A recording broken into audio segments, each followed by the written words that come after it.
Olá pessoal, eu sou o professor Giovanni Armando e eu vou falar um pouquinho sobre a história do eletromagnetismo. Essa apresentação, gente, ela tem caráter somente histórico. Então, eu vou só elencar alguns cientistas, né, que participaram dessa progressão, né, do estudo do eletromagnetismo, tá? Ela não tem, não, vocês não vão ver contas aqui, números pode até ver uma fórmula ou outra, tá? Só para referenciar, mas não vou fazer, é só um caráter histórico. Não vou tratar de outra coisa, a não ser a história do eletromagnetismo, tá? Então, vamos lá. A história do eletromagnetismo, né, começou a ser estudado por Tales de Mileto, né, há 600 anos antes de Cristo, há um tempinho bom, né, gente? O que que ele fez? Ele catou uma pedra de âmbar, né, catou uma pedra de âmbar, lã de carneiro, né, e atritou nela, uma na outra, né, atritou uma na outra, e se aproximou de penas. E essas penas elas foram atraídas pela pedra de âmbar. É um estudo extremamente experimental. O Tales de Mileto era um fenomenal, vocês devem lembrar do Teorema de Tales, né? Então foi um estudo extremamente fenomenal, feito experimental, desculpa, é um estudo experimental feito há 600 anos antes de Cristo. Depois disso, nós temos a bússola chinesa. A bússola chinesa, aqui eu estou falando assim, ó, o século I depois de Cristo, aspas de novo. Por que essas aspas? Porque não se tem certeza dessa data. Provavelmente é antes, porque o regime chinês, não só chinês, mas do Oriente em si, era muito fechado na época. Então tudo que acontecia lá ficava lá. Se alguém descobria alguma coisa, eles não passavam para o restante do mundo, não queriam mostrar, olha, eu inventei tal coisa, né? Como os gregos faziam, né?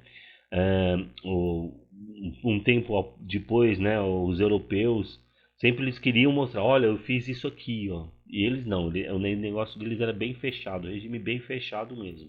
Continua um pouco com essas características, mas nem agora eles estão mostrando mais coisas, né? Inclusive a China tem um monte de coisa nova na área da física, está desenvolvendo um monte de coisa nova na área da física. Aí passou-se um período obscuro, né, onde não se estudou muito isso. Depois da bússola não se estudou muito. A gente foi estudar somente uns 1500, 1600 anos depois dessa possível data da bússola, né? E 2000 anos depois de Tales. Então, 2000 anos depois de Tales estudar, é que o Cardan, Jerome Cardan, né, foi olhar com uma certa criticidade os fenômenos, né, da atração do âmbar, da atração da magnetita, né? Mas o que é magnetita, hein, gente? Magnetita é um minério de ferro, né? É um minério de ferro com propriedades magnéticas, né? A gente conhece popularmente como o nosso ímã, né? Não vou entrar em detalhe como que o ímã funciona, tá? Eu acho que não vem ao caso, né? É o caráter histórico. Depois de Cardan veio Gilbert, né? William Gilbert. Gilbert chegou, catou o experimento de Thales. Eu falei assim: olha, o Thales fez um experimento com o âmbar e com a lã de carneiro. Mas e se eu pegar um vidro e atritar ele na seda? O que será que acontece? Né? Aí o Gilbert atritou o vidro com a seda e viu que eles também atraíam penas lá, vamos pôr as penas, tá? E ele também ele chegou, atritou, por exemplo, a lã com uma adaga de ferro, por exemplo. E eles não ficaram eletrizados. Olha as aspas aqui, ó, tá? Ah, por que essas aspas? Bom, eu vou explicar o seguinte, ó. Esse levantamento é um levantamento histórico e cronológico. Então tem uma cronologia nas coisas. Em 1500 e umas coisas, alguns números aí a mais, alguns anos a mais, eles eles falaram que os metais não eram eletrizáveis, eram os não eletrizáveis, tá? Além disso, tá, ele ele chamou esse fenômeno, né, de atração de força elétrica, né, da pedra de âmbar, por exemplo, atrair as penas, chamou esse fenômeno de força elétrica. Gilbert também, ele fez um versorium, né? Versorium, se vocês quiserem fazer em casa, é muito simples. Você precisa de um palito de dente, uma borracha, pode ser uma borracha ou outra coisa qualquer que faça o que a borracha vai fazer. Palito de dente, uma borracha e 2 canudinhos, né, de refrigerante. Você vai pegar o palito de dente e fincar na borracha, então ele vai ficar aqui assim, né, em pezinho. Você vai pegar um canudinho, dobrar no meio e equilibrar ele no palito de dente. Vai pegar um outro canudo, vai friccionar ele, né, na camiseta e vai chegar perto desse primeiro canudinho que está dobrado. Vocês vão ver que esse canudo ele vai ser atraído pelo canudo carregado, tá? Ele também falou o seguinte, o conceito de ímã, gente, não vou entrar em detalhes, só vou falar rapidamente aqui. Foi Gilbert que viu isso. Ele falou assim, ó, e se eu quebrar um ímã no meio, ele continua um ímã, ele foi lá quebrou um ímã bem no meio. Aí catou o ímã, agora tenho 2 ímãs idênticos, com as características idênticas ao primeiro. E se eu quebrar ele de novo? E de novo? E de novo? E de novo? Aí ele foi quebrando esse ímã e viu que se eu quebrar um ímã, as características desse ímã permanecem as mesmas, né? Agora nós temos Otto von Guericke, tá? Guericke é um físico alemão que desenvolveu o gerador eletrostático, né? Esse gerador eletrostático, eu vou mostrar um pouquinho mais para frente, né? Ele gera uma carga eletrostática, né? Igual quando a gente, aquelas televisões antigas de tubo, deve ter na casa da avó, da casa do bisavô, né? Que a hora que desliga, passa a mão, faz aqueles estralinhos, né? E parece que dá um choquezinho na mão, né? Então ele desenvolveu esse gerador eletrostático. E ele falou também sobre o poder das pontas. O que é isso, gente? Ó, se eu tenho uma esfera e essa esfera está eletrizada, tá? Eu não vou explicar muito sobre eletrização, sobre um monte de coisa, que o caráter é histórico. Vou frisar bem, tá? Então, se a esfera está eletrizada, então o que acontece? É mais difícil ela perder carga para o ambiente. Agora, se ela tiver se tivesse ó, umas pontas, assim, igual os meus dedos aqui, eles estiverem eletrizados, é mais fácil perder carga na ponta dos dedos aqui, tá? Não vou me ater muito a isso, mas foi isso que ele descobriu. Ah, tá. E uma coisa importante, ele descobriu que um corpo eletrizado, ele é deseletrizado pela chama de uma vela, né? Também então um princípio de ordenação de spin e tal, não vou entrar em detalhe disso também. É caráter histórico. Aqui o experimento de Guericke, né? É um, aqui é o gerador eletrostático dele, né? Que isso aqui é uma esfera de vidro, tá?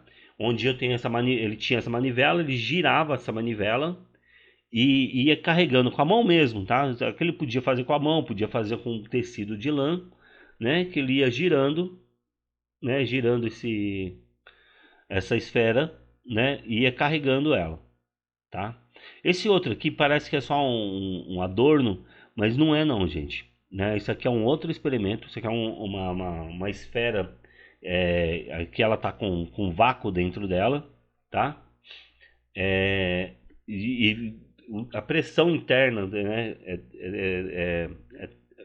de tal forma que isso aqui são 2 hemisférios somente, grudados um no outro, e você não consegue separá-los, né? Como a gente pode ver aqui, ó.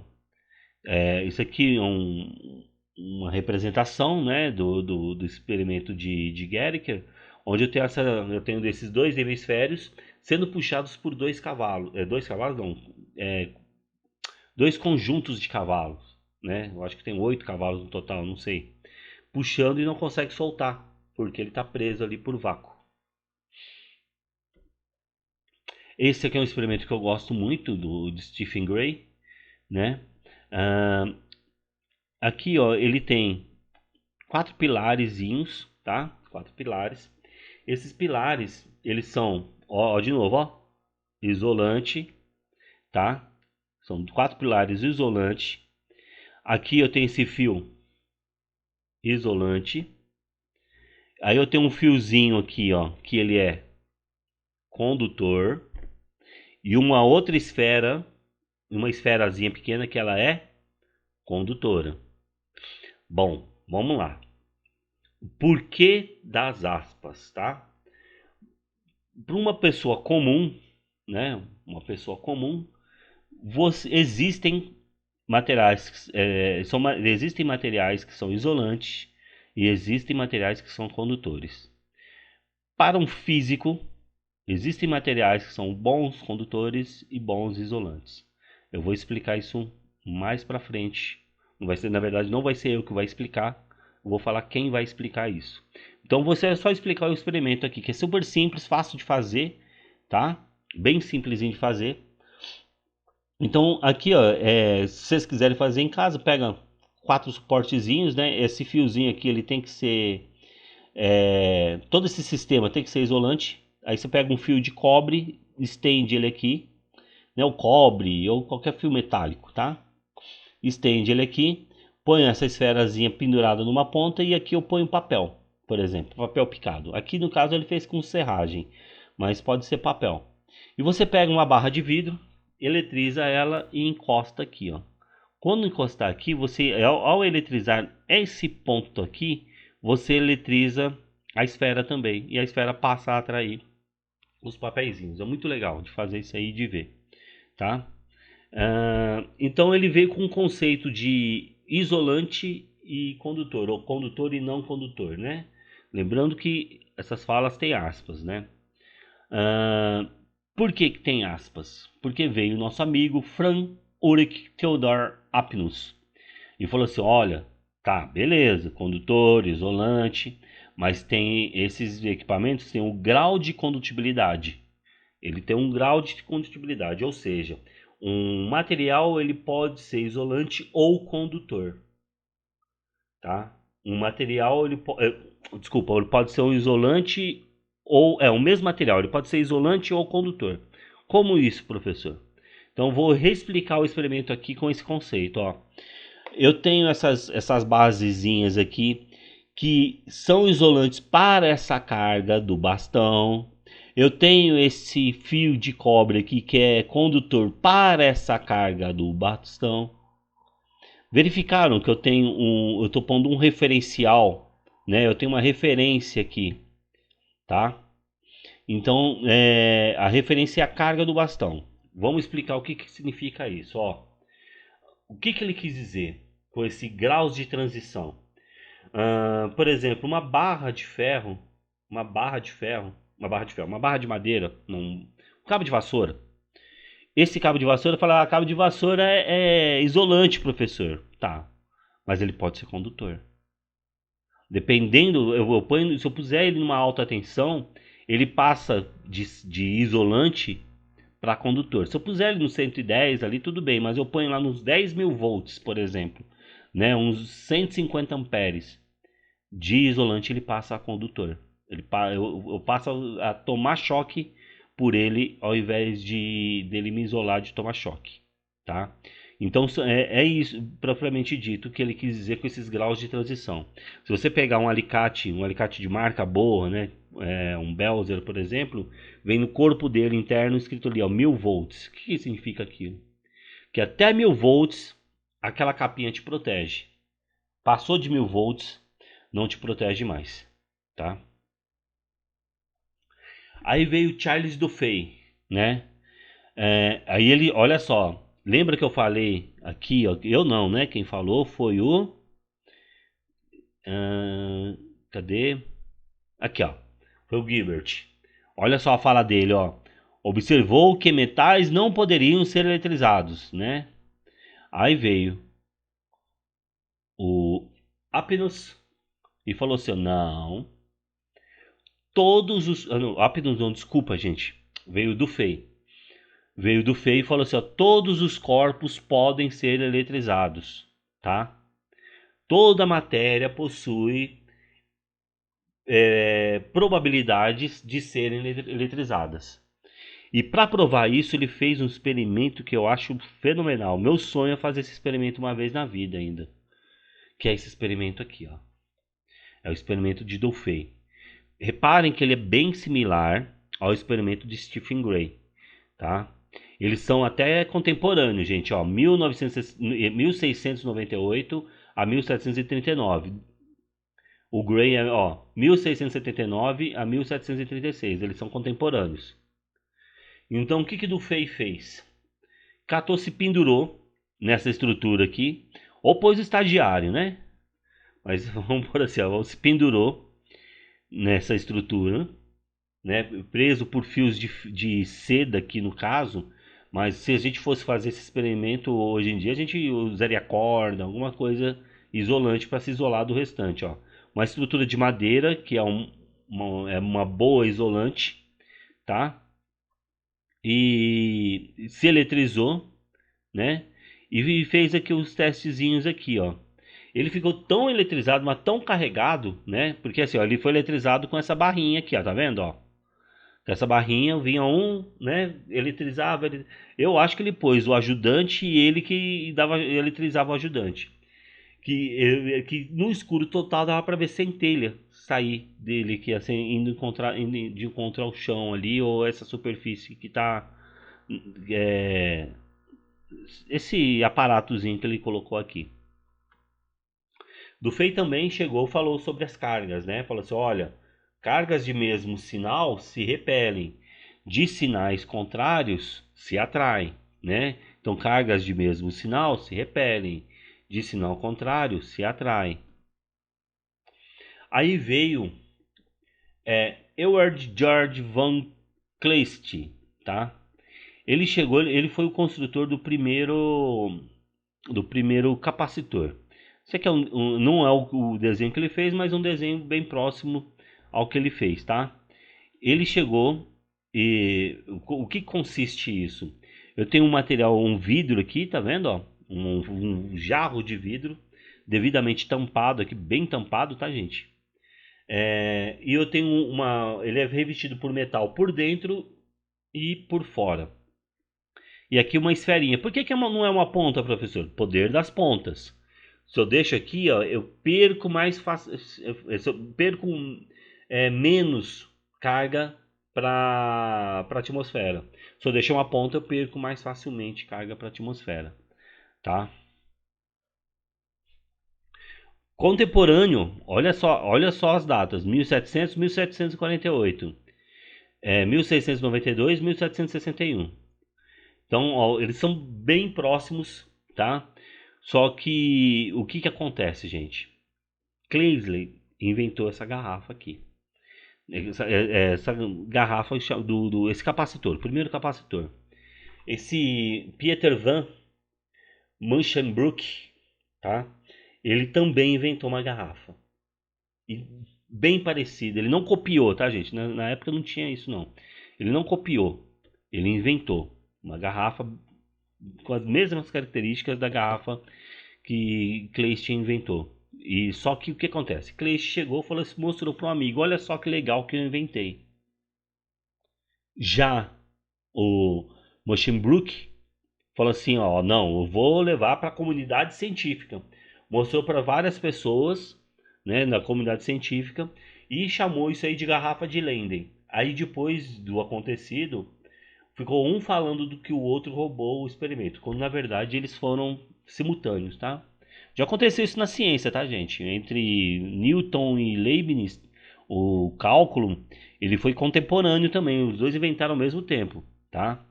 É, e ficaram brigando até morrer, de que um tinha roubado a ideia do outro, né? O Newton até discutiu também com Hooke, não o Hooke né? É, porque a fórmula de Hooke, né, F igual a kx, se a força elástica, né, é igual a constante elástica vezes a deformação da mola, e a fórmula de Newton era F igual a massa vezes a aceleração. Você fala assim: ah, não, você roubou minha fórmula, tal. uma briga, né?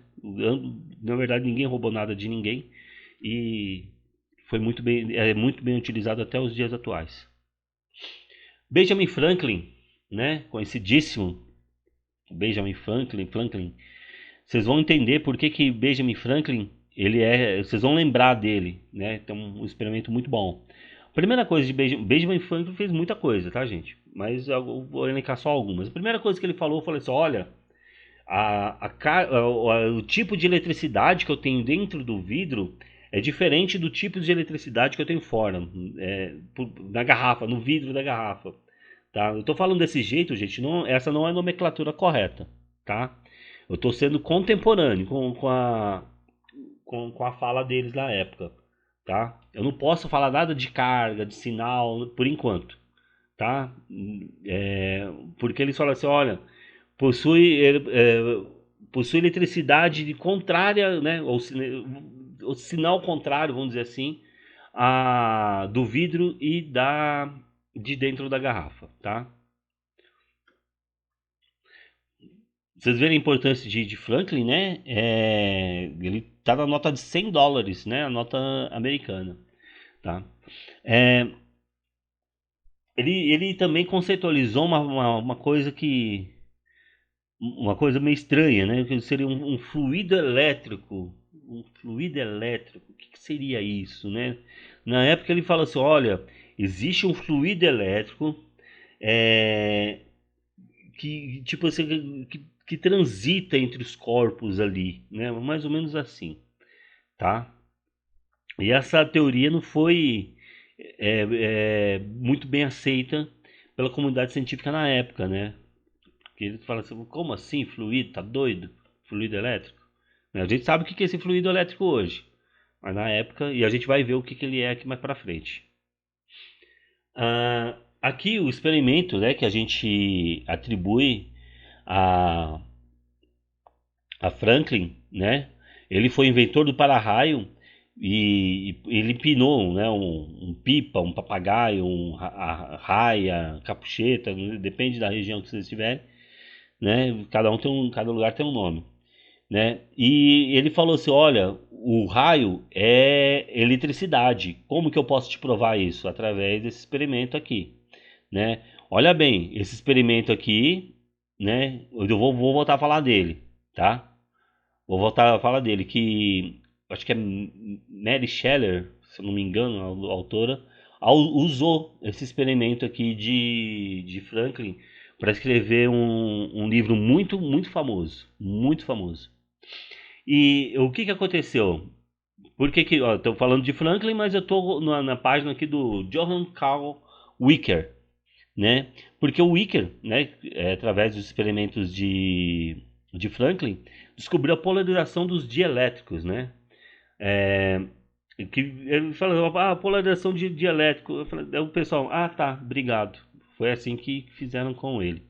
Tá? O que é esse dielétrico, gente? Dielétrico nada mais é que a função que o vidro está fazendo aqui, tá? Não vou entrar em detalhes, vocês procurem o que é dielétrico com calma aí depois. É caráter histórico, senão o vídeo fica muito comprido. Cavendish já chegou extremamente importante para a nossa vida, gente. O descobrimento de Cavendish. A gente tem que usar ele, tem que saber dele para não morrer. Bem assim mesmo. Ele falou o seguinte, que a carga, você tem um corpo oco, uma esfera oca, né? Como essas que ele tem mostrado aqui. Eu tenho uma esfera oca, tá ok? Essa esfera oca, o que acontece? Se eu eletrizar ela, a carga, a parte eletrizada, ela vai ficar na superfície da esfera e não no interior, tá? Então um corpo eletrizado, ele fica eletrizado na sua superfície. Dentro desse corpo é zero essa eletrização, tá? Essa carga, vamos dizer assim, é carga neutra. Eu falei que é importante porque senão a gente morre, né? Vamos lá. Imaginem vocês estão num carro e cai um raio perto do carro de vocês, tá? O carro que vocês estão. De maneira alguma, de maneira alguma, você pode pôr a mão no carro. De maneira alguma você pode pôr lá na parte externa do carro. Se você estiver dentro do carro, não saia. Não saia, tá? Se estiver fora do carro, não coloque a mão no carro.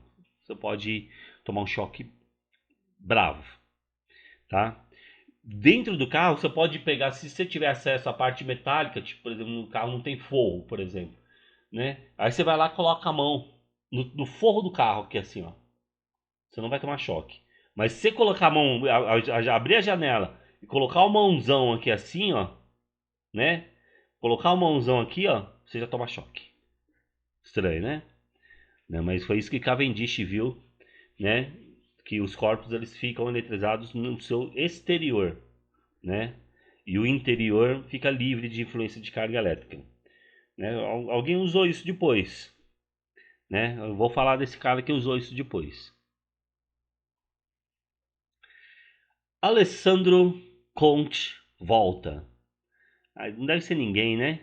Ó, reparem uma coisa, gente, ó. Ó, apontando com o dedo. Renascimento e Idade Moderna.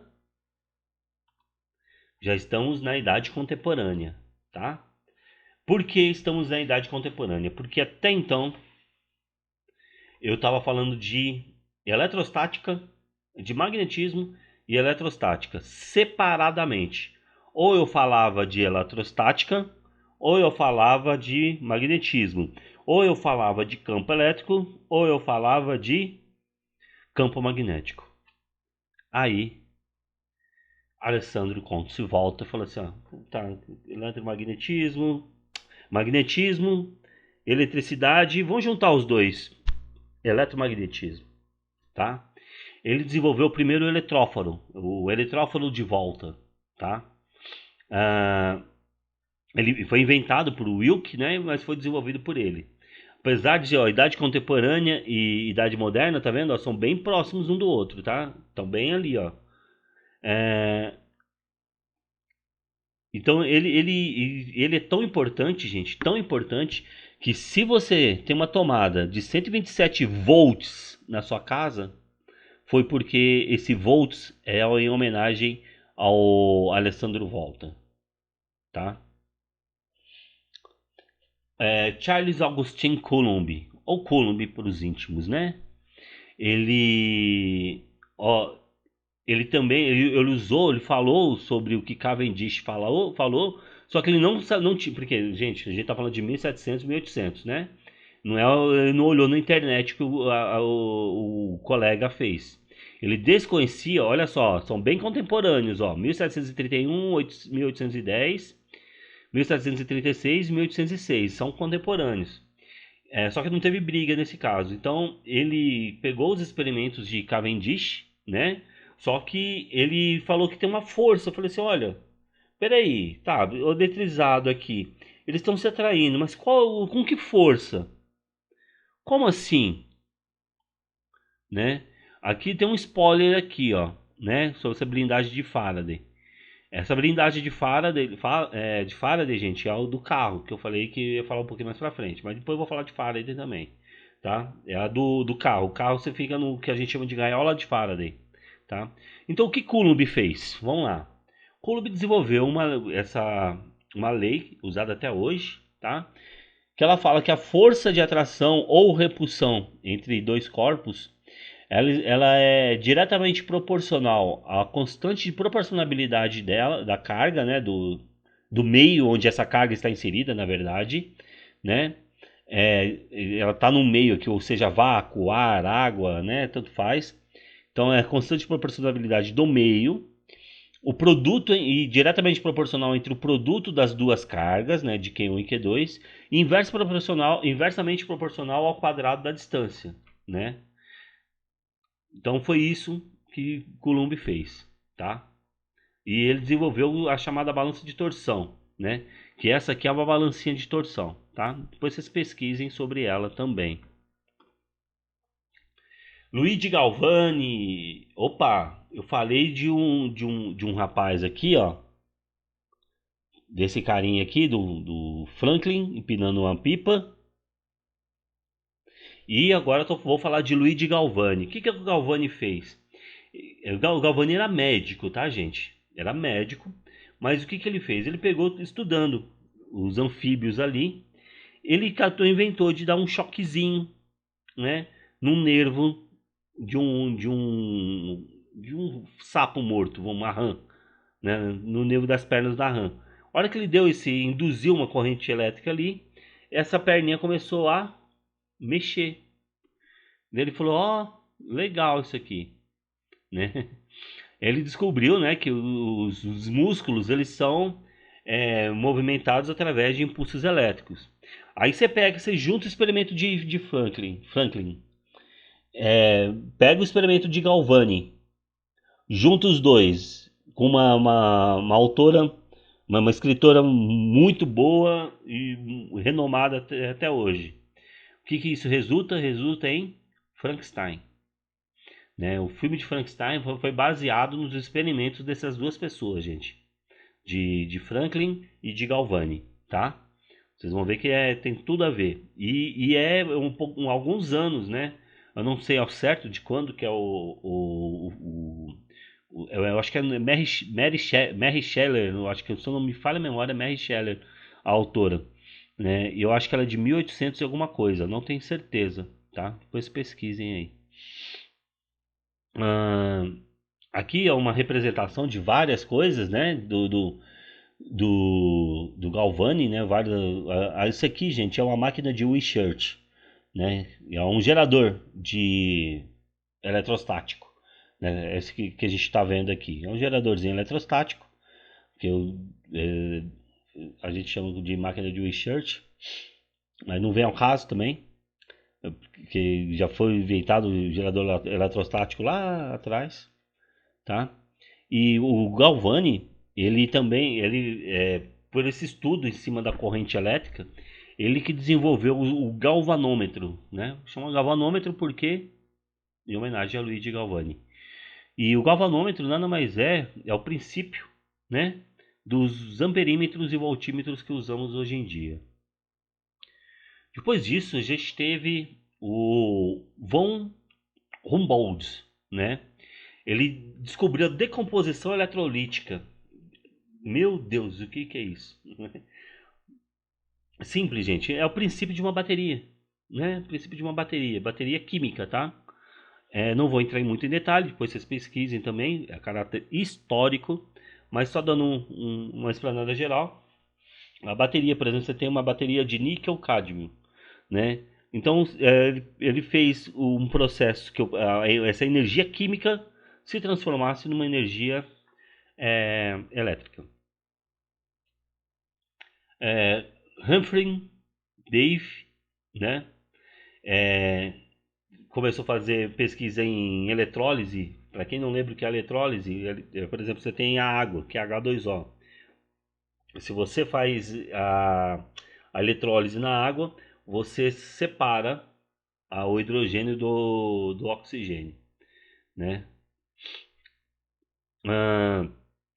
E esses experimentos aqui, ó, por exemplo, do arco, né?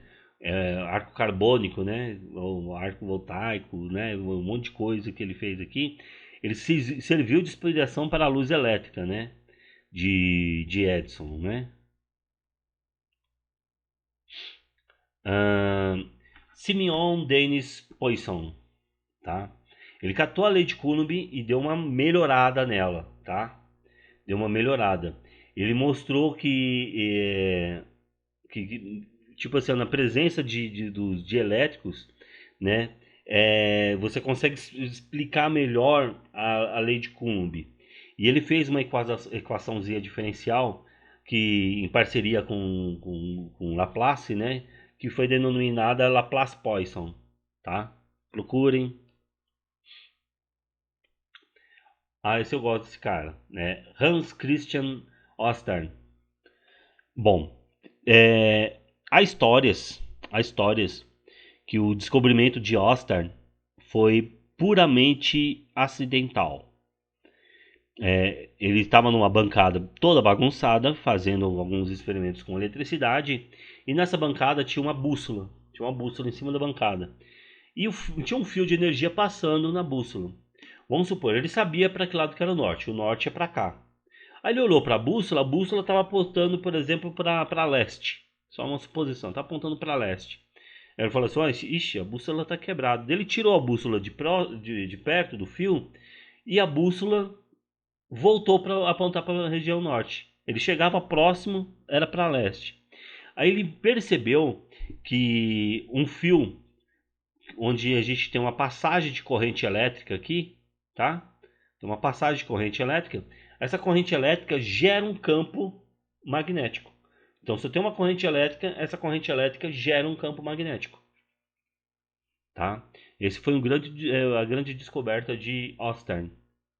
Muito importante, né, para a gente até hoje. Aqui eu gosto de chamar assim, ó, Biot-Savart, tá? É o Jean-Baptiste Biot e Félix Savart. É o Biot-Savart.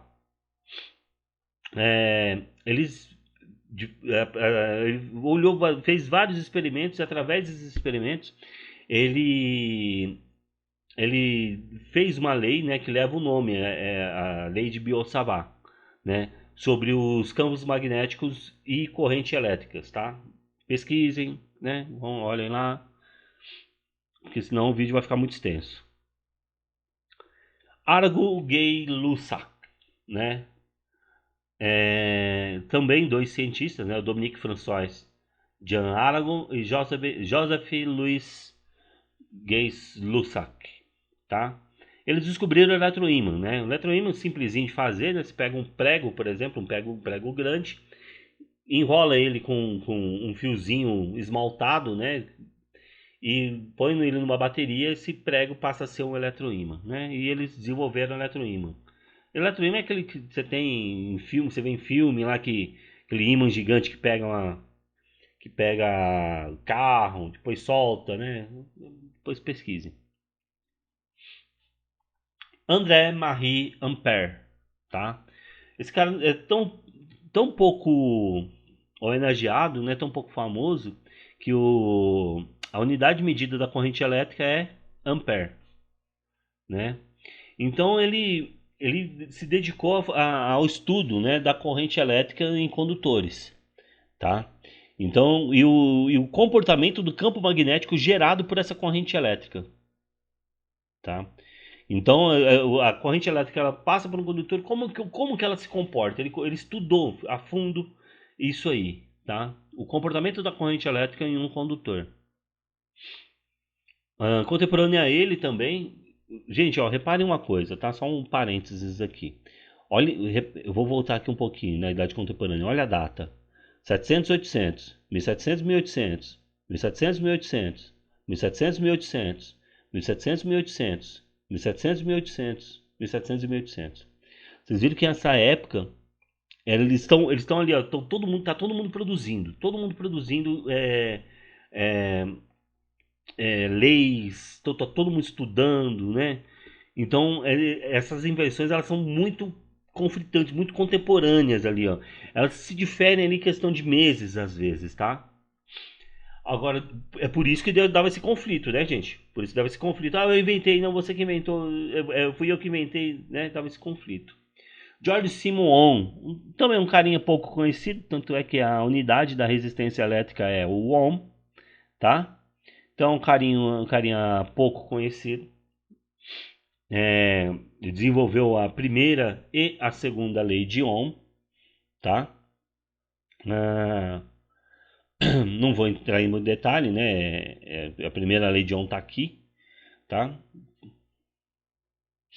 Ah, aqui um experimento dele também, né? A, a, tem que a resistência do fio ele varia de acordo com a temperatura, né? Uma parte de resistividade, né? De condutibilidade. Eu não vou entrar em detalhe, porque senão estende demais, tá? Mas foi um cara genial. Tanto é que a resistência elétrica leva seu nome como unidade. George Gree, né? Ele publicou um livro que é um ensaio sobre a aplicação da análise matemática às teorias da eletricidade e do magnetismo. Ele catou o trabalho da galera, né?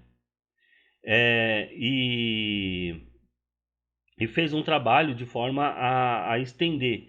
Tá vendo que agora eles já estão mais publicando mais as coisas, né? A Europa estava publicando bastante coisa nessa época. Carl Friedrich Gauss, ou Gauss, tá? Fenomenal, tanto na área do eletromagnetismo quanto na parte da óptica, tá?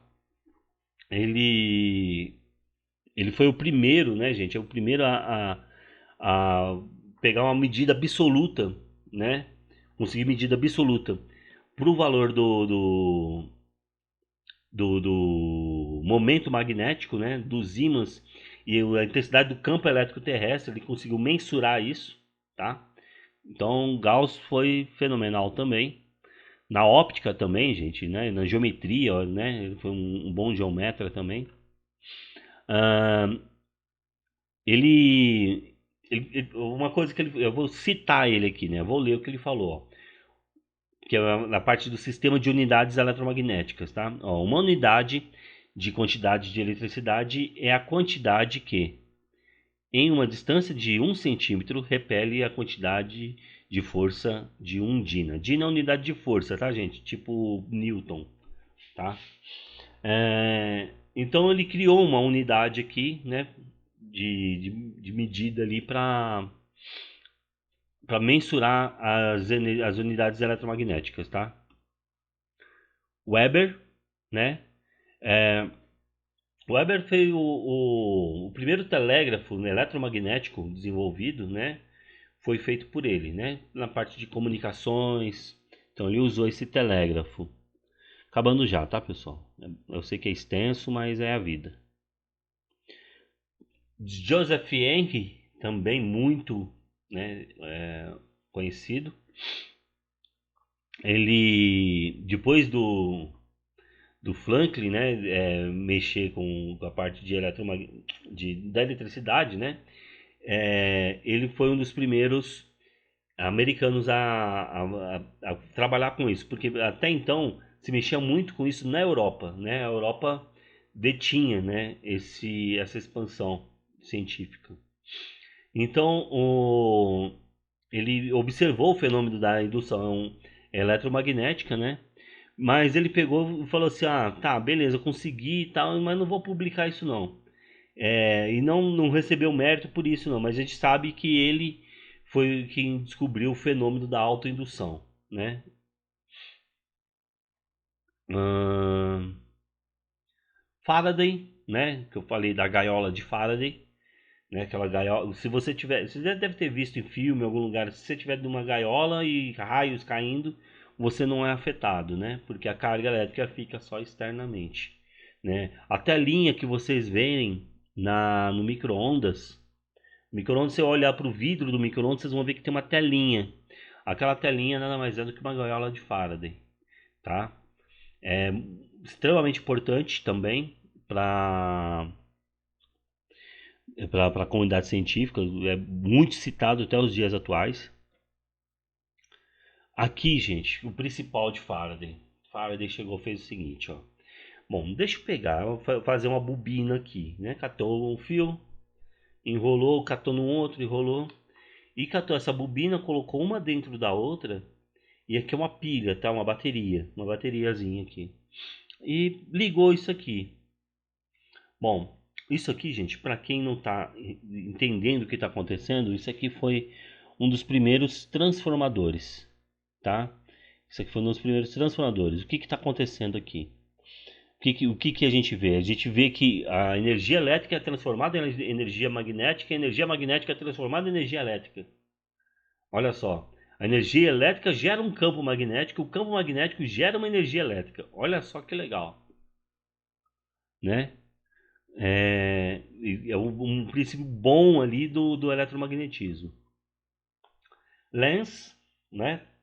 Super conhecido também no meio acadêmico, né? A gente não ouve muito falando dele no ensino médio, mas no nível superior a gente ouve bastante, né? Sobre as leis de Lenz.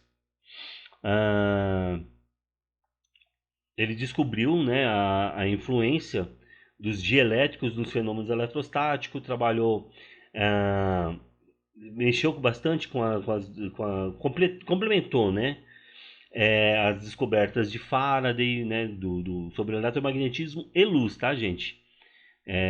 Porque a luz também é uma onda eletromagnética, tá? Beleza. Trabalhou com materiais diamagnéticos e paramagnéticos, né? Gustav Robert Kirchhoff. Até quando eu fiz eletrotécnica, a gente não chamava isso de Kirchhoff, não. A gente chamava de Kirchhoffer, né? É Kirchhoffer, mas hoje eu sei que o certo é Kirchhoff, tá? Mas pode chamar do que vocês quiserem, gente. Kirchhoffer, Kirchhoff, tanto faz, tá? O que é importante é a gente saber do que se trata. Isso aqui é a lei do nós e das malhas, tá? O nó é cada pontinho desse aqui, ó, cada ponto A, B, C, D, E, F, e a malha é cada quadradinho, tá? Então ele desenvolveu a lei do nós e das malhas nas resistências elétricas, tá? Nos circuitos elétricos. Não vou entrar em detalhe disso também. Eu adoro Kirchhoff, resolver Kirchhoff, eu acho muito legal. Maxwell, esse é o cara. Também é, forneceu toda a base matemática, né? Para todos aqueles experimentos, o pessoal fazia experimento. Aí chegou Maxwell, fala assim: vamos pôr uma base matemática nisso tudo que vocês estão falando, né? E trabalhou matematicamente com tudo isso aqui, tá? Não vou entrar em detalhe dessas fórmulas, né? Desses produtos escalar, vetorial, né? Derivada parcial, que isso não importa, tá? Por exemplo, isso aqui e esse P, isso não é um P, né? Esse aqui é um momento, isso é um ρ, momento, né? Isso aqui é um gradiente, não importa, gente, tá? Não importa muito, não. Vocês vão ver isso pra frente, na vida, eu espero. Beleza, então ele pegou, deu toda a base matemática por que a gente tem hoje de eletromagnetismo, tá, gente? Toda a base matemática foi desenvolvida por Maxwell. Henry Rudolf Hertz, né? Pouco conhecido, né? A gente não tem nada em Hertz hoje em dia, né? Por exemplo, que rádio você ouve? Eu ouço a 89,2 MHz, né? Não sei o que lá, kilohertz, gigahertz, né? Então ele pegou as equações de Maxwell, rederivou para um novo método, né? Tentou simplificar um pouquinho, né? Para um novo método e fez um estudo muito aprofundado dentro de ondas de rádio. John Henry Poynting, né? Bom, esse é o cara que fez toda a base da teoria eletromagnética que a gente estuda hoje, tá? Ele foi aluno de Maxwell. Então Maxwell disse, olha, vamos estudar isso aqui e tal, não sei o que. Foi aluno de Maxwell. E Maxwell chegou, ensinou. Maxwell, quando veio a falecer, o Poynting continuou os estudos de Maxwell, né? E desenvolveu mais ainda todo o conhecimento adquirido por ele, tá? Que é isso que todo professor espera. Todo professor espera que o aluno capte aquele conhecimento e desenvolva ele, que seja além dele. Nenhum professor que se preze, tá? Nenhum professor que se preze quer ser melhor que o aluno. Um professor que se preze quer que o aluno seja melhor do que ele. Quer que o aluno cresça e seja melhor do que ele. É isso aí. Eu espero que tenham gostado, apesar de extenso, são 50 minutos, né? Qualquer coisa, procurem, estudem sobre esse ou aquele cientista que lhe interessar, né? Maxwell, as leis de Maxwell são fenomenais, tá? Lenz também tem muita coisa boa. Agora tem a parte experimental, né? Lá da Idade Média, né? Da Idade Moderna, que é muito legal essa parte experimental também. Ok? Muito obrigado e até mais.